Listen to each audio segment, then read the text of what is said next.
Hoje nós vamos falar sobre demagogia, populismo e clientelismo.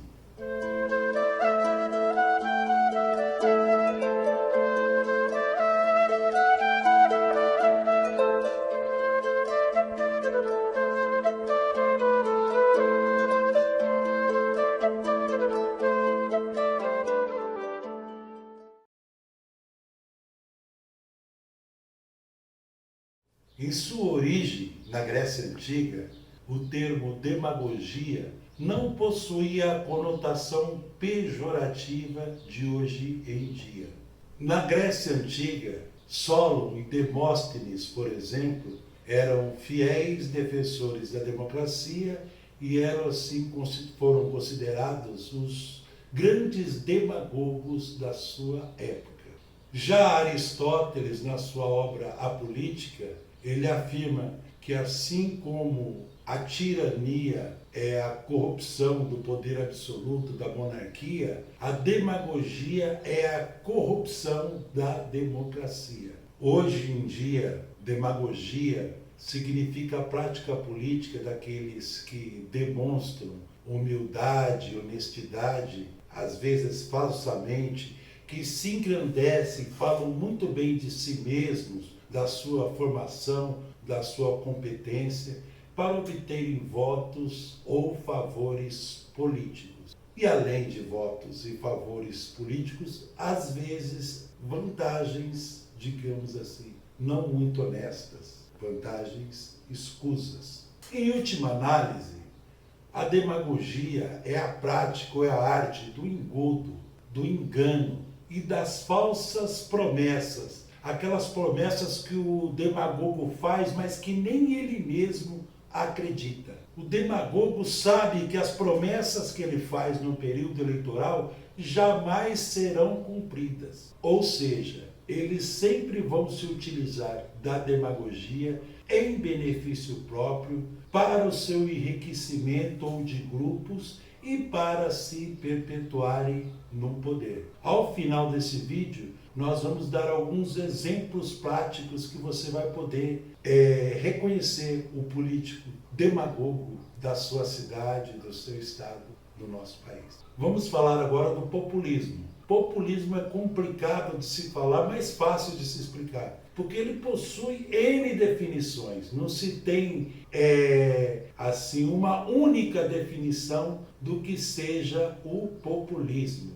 A abstração, povo, colocada no centro da ação política, como fim último da ação política do governo, é muito ligado ao termo populismo. No Brasil, a definição mais aceita de populista é aquele líder de massas que se relaciona diretamente com o povo, aquele cara que fala assim: não importa o partido, o que importa é a pessoa. E esse relacionamento com o povo se dá através de discursos grandiloquentes e principalmente através do carisma pessoal do líder populista. Mas os líderes populistas, nós temos fartos exemplos no Brasil, tanto nacionalmente como no estado de São Paulo e até mesmo aqui na nossa Presidente Prudente, esse tipo de relacionamento direto com o povo, que passa às vezes acima das instituições, que às vezes coloca povo versus elite, trabalhadores versus capitalistas, sempre elege um inimigo, aquele discurso, aquela promessa que a própria pessoa, o próprio eleitor sabe que ele não vai cumprir, mas é baseado: eu fiz muita coisa, eu sou excelente administrador das minhas coisas, eu vou administrar as suas coisas, povo.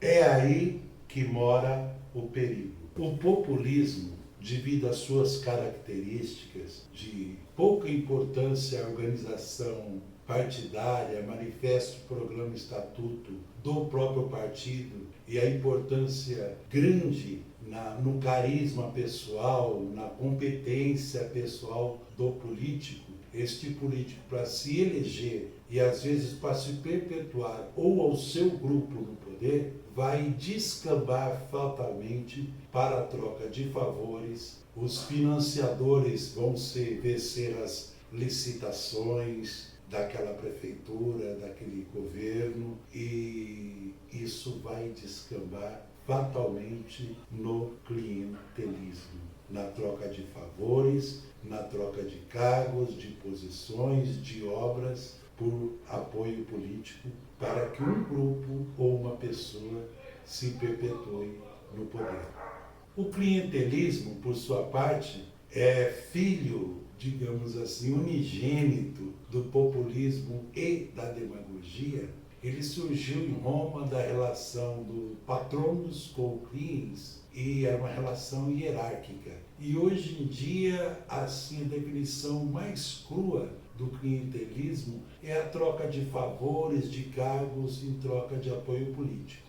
Chegamos agora na hora mais gostosa e mais descontraída do nosso vídeo, quando nós vamos dar exemplos do demagogo populista e do clientelismo. E o clientelista, digamos assim, essas três coisas somadas, demagogia, populismo e clientelismo, é o verdadeiro tumor, é um verdadeiro câncer nas relações políticas brasileiras, nas relações do Estado com o povo no Brasil. Vejamos, por exemplo, o político populista, aquele que fala ao coração do povo.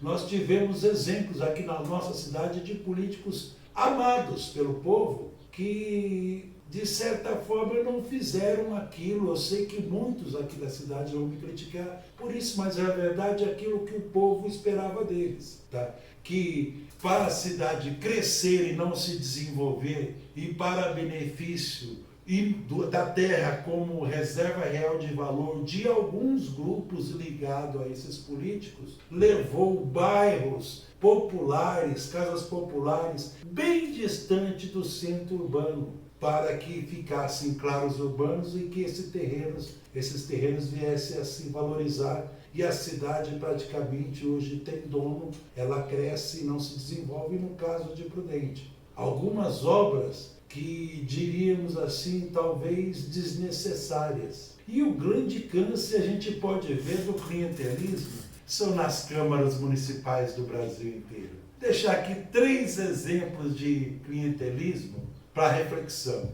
Vou deixar o vereador futebol, o vereador bola, o vereador melhoral, o vereador cadeira de roda, como as 3 espécies mais nocivas da política e que infelizmente são adorados pelo povo. O vereador bola, o vereador do esporte. Essa é uma figurinha assim carimbada, na sua cidade tem, você sabe o nome dele, é adorado por o segmento da população. Este vereador, ele vai em todo e qualquer evento esportivo, campeonato de várzea, dentão, campeonato rural, ele está sempre presente, é sempre que vai dar a carne para o churrasco, a cerveja, distribui bola, jogo de camisa, e em troca disso, digamos assim, as pessoas ligadas ao esporte falam, nós temos que votar no fulano para que ele continue a apoiar o esporte. Mas qual é o apoio, enquanto vereador, que ele dá para os esportistas, não só para eles, mas para a população de um modo geral? Tem outro tipo, o vereador melhoral, o vereador da saúde. Na sua cidade tem, aqui também tem. Ao invés de ele chegar no prefeito e falar, prefeito, vamos citar um caso aleatório, oculista, prefeito, não existem poucos oculistas atenderam na rede pública. Hoje em dia o cidadão para pegar uma guia de oftalmologia, de oculista, demora 6 meses. Nós vamos precisar fazer concurso para aumentar a quantidade de oculistas. Mas às vezes faz um concurso e ninguém assume o cargo porque o salário é pequeno. Então tem que se discutir formas de dar uma remuneração compatível para que não só se faça concurso, mas para que aqueles oculistas ocupem, sabe, os seus cargos e vão atender a rede pública. Às vezes, vamos supor, uma cidade média, tenha lá 10 oculistas da rede pública que atendam aí em torno de 20 pessoas por dia, 20 dias, digamos, por mês, tá? Vai dar aí 400 pessoas, 4.000 consultas. Mas a necessidade mensal não é de 4.000 consultas por mês, é de 20.000. Então, se contratar mais 10 oculistas, diminui o tempo de fila. Mas essa não é a preocupação dele, porque se ele deveria, sabe, fiscalizar, exigir do prefeito a contratação, a boa remuneração do oculista, mas ele assim não faz. Porque se contratar, vai diminuir a fila, vai diminuir o tempo de espera e ele vai perder a clientela dele. Por quê? A pessoa que o apoiou pega lá no vizinho, fala, ó, vamos lá no vereador fulano, daí ele liga para cá, liga para lá, bilhete para lá e para cá, a consulta da pessoa, aquele exame estava marcado para dali 120 dias. Daí cai para 60 dias, a pessoa sai feliz. Mas o que ele está fazendo? Ele está pegando o serviço público, que era para ser utilizado com critérios técnicos, obedecendo todo o cronograma, e está passando o seu cliente na frente. Ele é considerado bom, porque na hora do exame que não sai, sabe, da consulta que demora, ele, em vez de brigar pela população inteira para melhorar a qualidade, para resolver o problema ou para amenizar para todos, ele passa os seus clientes na frente dos outros e para assim se garantir e perpetuar o poder. Porque a pessoa fala, o meu paizinho estava na fila da internação, ia demorar 6 meses para o exame, demorou só 4, porque o vereador melhoral ajudou, ele é muito bom. E tem o vereador assistência social, esse é uma beleza. Esse que Deus nos abençoe. Na sua cidade tem, aqui também. É aquele que distribui cesta básica, aquele que é bonzinho, distribui cadeira de roda, paga conta de água, de luz, faz festa com dinheiro público ou com dinheiro de terceiros no bairro e é um bonzinho. Esse é um tipo perigoso, porque ele abusa da falta de entendimento, da falta de cultura, das camadas mais vulneráveis da população. Porque existem critérios, devem pelo menos existir critérios na Secretaria de Assistência Social para distribuição de cesta básica, para pagamento de contas de água e luz ou compra de gás, de cadeira de roda, para quem está no estado de vulnerabilidade social extrema. E esse vereador assistência social, esse vereador bonzinho, ele passa a sua clientela acima desses critérios técnicos para atender uma parcela da sua clientela, em detrimento da maioria da população. Então, meus irmãos, o clientelismo, o populismo e a demagogia são 3 doenças da política brasileira. Infelizmente, faz parte da cultura do povo, mas nós devemos refletir na hora de votar o que realmente o seu vereador vai fazer, o que seu prefeito, aquela promessa mirabolante, eu vou trazer a chave da indústria, ou 40 anos de progresso em 4, como o exemplo do JK, que era populista, Jânio, Getúlio Vargas, Arraes, o Caudilho Brizola. Nós temos na nossa cidade exemplos como dois grandes ex-prefeitos de Presidente Prudente, porque no fundo, o vereador que é clientelista e populista, ele não vai fiscalizar as contas públicas, ele não vai exigir a melhoria dos serviços públicos para todos, ele vai querer pegar um naco do poder público, do dinheiro público, para servir a sua clientela e se perpetuar no poder. Vamos refletir, nós podemos melhorar o nosso país, mas nós temos que começar pela nossa cidade, temos que começar pela nossa casa. Somos brasileiros, mas o chão que eu piso do Brasil é Presidente Prudente. Então vamos pensar primeiro na nossa cidade. E, por favor, não vamos votar em políticos demagogos populistas e clientelistas. Aquela promessa mirabolante que você, na sua consciência, lá no fundinho, você sabe que ele não vai cumprir. Então, não é nesse que a gente vai votar. Aquele que tem solução para tudo, aquele discurso grandiloquente, vamos ver se é possível, se é factível, como diria o Garrincha, vamos ver se ele não combinou com o time adversário.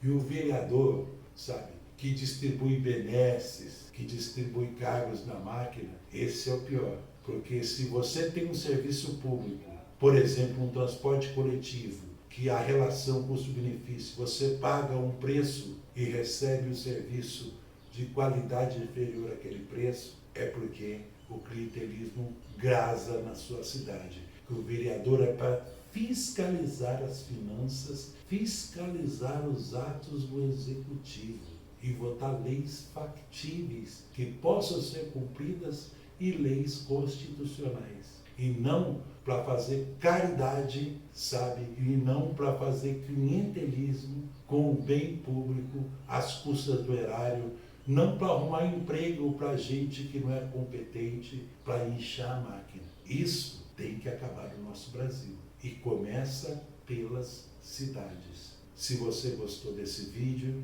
se inscreva no canal, deixe o seu joinha, comente, deixe a sua sugestão de outros temas ou qualquer coisa sobre o tema do vídeo de hoje, tá? E compartilhe aí com seus amigos se você gostou, tá? Ativa o sininho, tá ok? Dá essa força pra gente aí, tudo de bom, gratidão.